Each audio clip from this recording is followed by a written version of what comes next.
Hi, it's Kristen, and it's time for another book haul. So I did something bad. I bought books on Amazon. I've been so good at not buying things on Amazon, and then I just saw some deals, and it was really bad, and I shouldn't have. But I did use Smile Amazon. I think if you're gonna shop on Amazon, it's a good idea to do Smile. Which you essentially pick a charity that's one of their registered charities, and every time you buy something, like a tiny portion of money they donate to that charity. So that is worth doing. Um, yes, so these are the books I bought.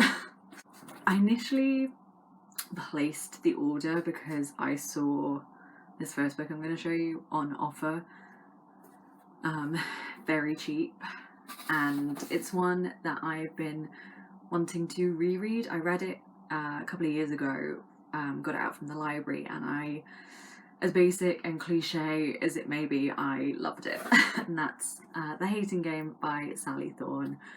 I really liked this book. I think, is it genuinely a 5-star worthy book?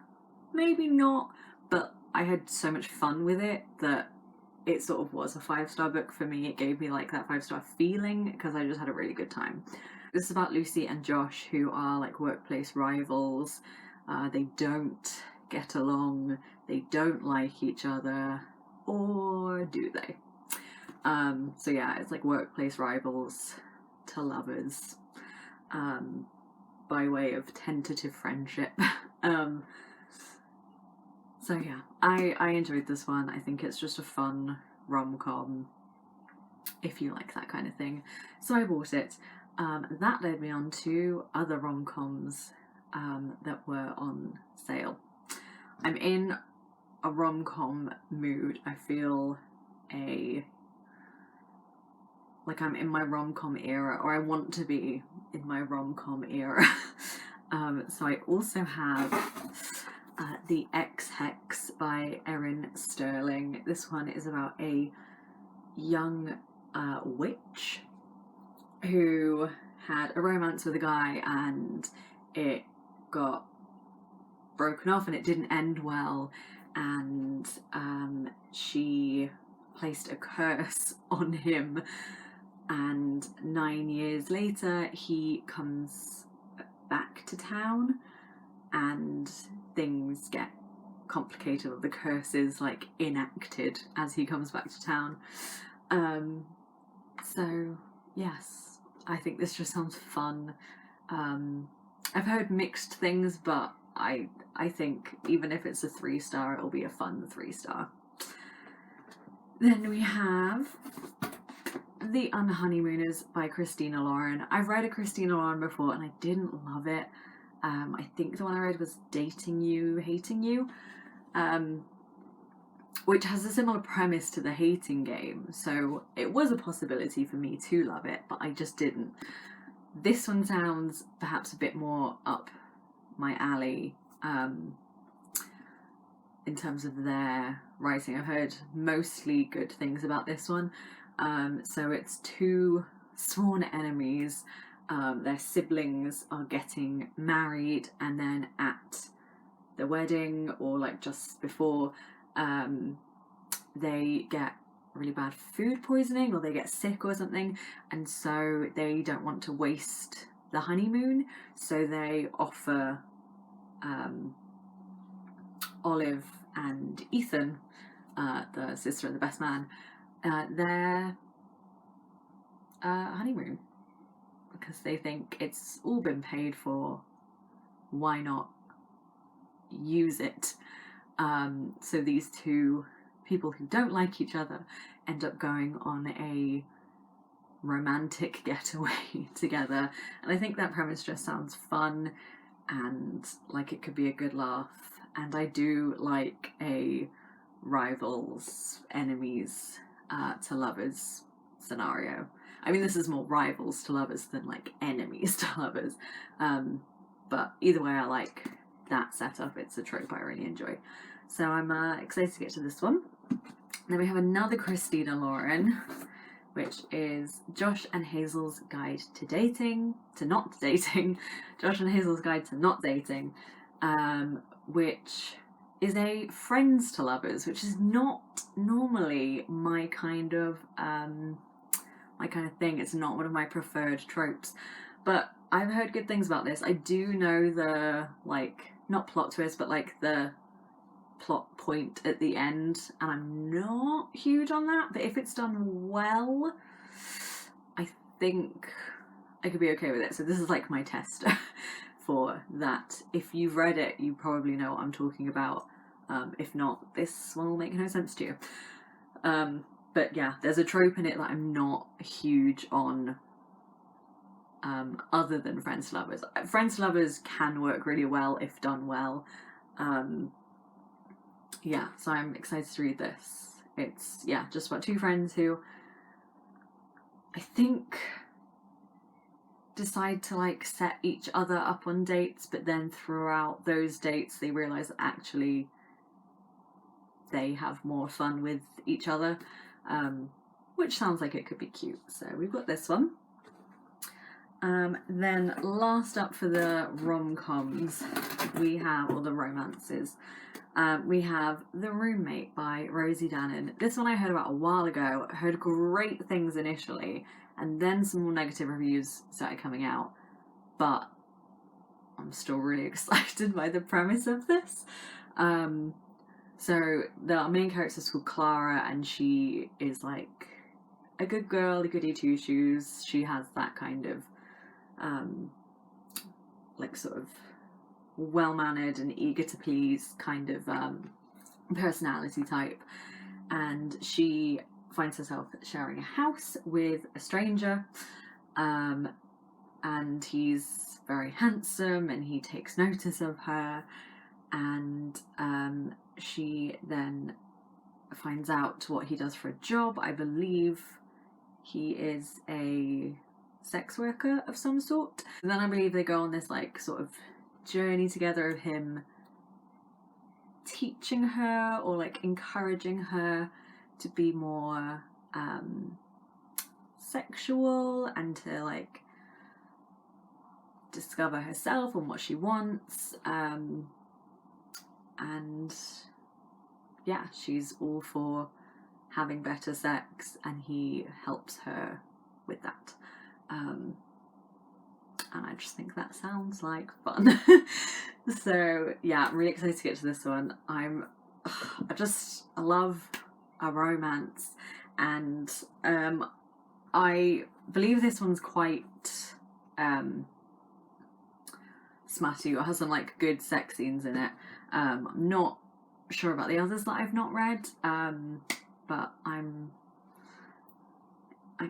like I like romance and I like well-written sex scenes, so I'm hoping that these, if they contain sex scenes, have good ones. Next up we have a very different vibe. We have The Push by Ashley Audrain. This one I don't really know much about. I saw someone read it in a reading vlog and I can't remember who it was now, and just the way they talked about it sounded so interesting, and then I saw it for quite cheap, and so I thought I'd risk it. This one, I'm just going to read the synopsis. It says, Blythe and Violet, mother and daughter, it's a bond like no other, but what if your little angel is really a monster, and why can no one see it but you? That just sounds really interesting. I've heard that this is like being marketed as a thriller, but someone else who I saw read it who didn't like it said they partially didn't like it because it was marketed as a thriller, and it's not really a thriller. It's more dark literary fiction, I guess. The synopsis makes it sound quite like ominous and like scary and like something's going on, but apparently it is more just about like a mother struggling with the feeling of motherhood and stuff. But that interests me too. I just, as someone who doesn't have children and doesn't have like an urge to have children, particularly at this point in my life, books about family and like motherhood and children can be really hit or miss for me. And maybe this will put me off having children entirely.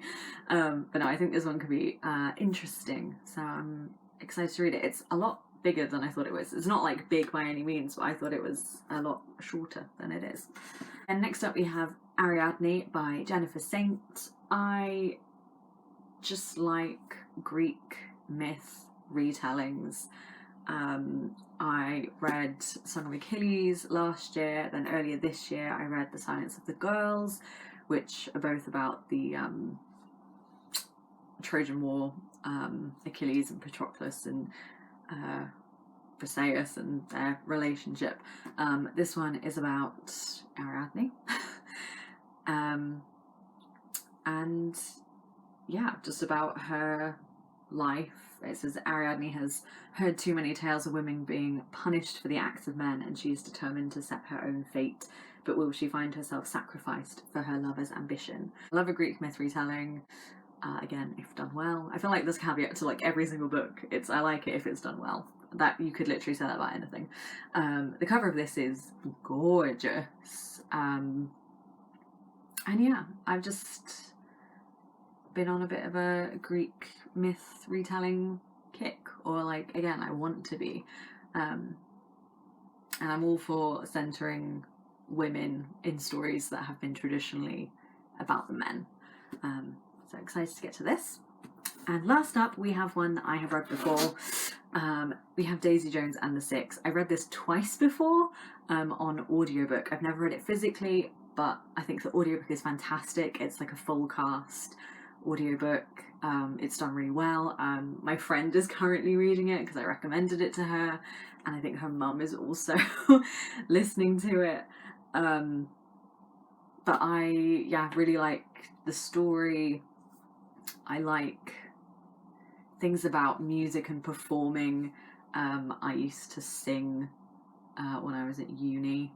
I did a musical theatre course, not quite the same kind of music, but yeah, I like reading about people performing and being creative and messy, which essentially is what this book is. It's just about creative, messy people.